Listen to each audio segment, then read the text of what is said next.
ఏం చేస్తుంటారు మీరు? వంటకి వెళ్తారా?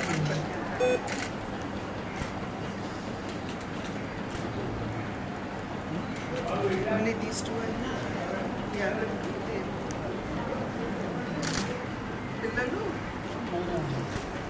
ఎవరు ఎవరు ఎవరు ఎవరు దగ్గర బయట మగం బయట తిరుగుతారు, పాప బయట ఇప్పుడు ఎక్కడున్నారు అంటున్నారు? అదే ఎవరి దగ్గర ఉన్నారు? జాగ్రత్త ఉన్నారు కదా. ప్రభుత్వం చూస్తాను. నేను కూడా కలెక్టర్తో మాట్లాడతాను.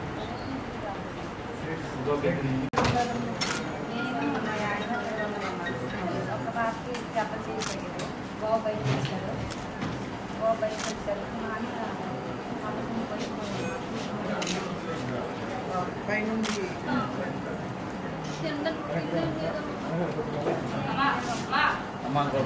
ఉన్నారు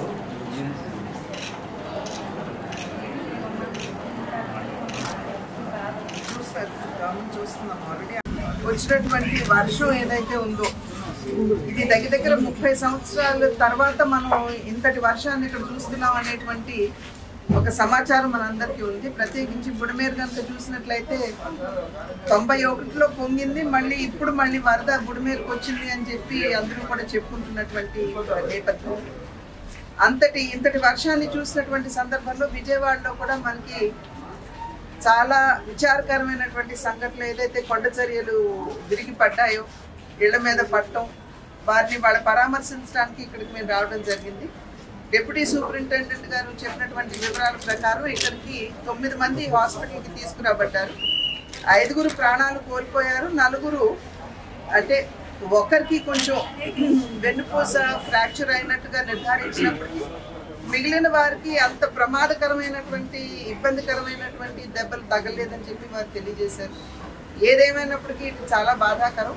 తప్పకుండా ప్రభుత్వం దృష్టి పెట్టి ఈ కొండ చర్యలు ఏవైతే ఉన్నాయో, ఈ కొండలు ఏవైతే ఉన్నాయో వాటిని జారి పడకుండా ఏవైతే సాధారణంగా ఈ disaster relief fund relief teams మాధ్యమంగా ఈ కొండల్ని పటిష్టం చేయడం అనేది జరుగుతుందో దాని మీద ఖచ్చితంగా ఇప్పుడు దృష్టి పెట్టాలి.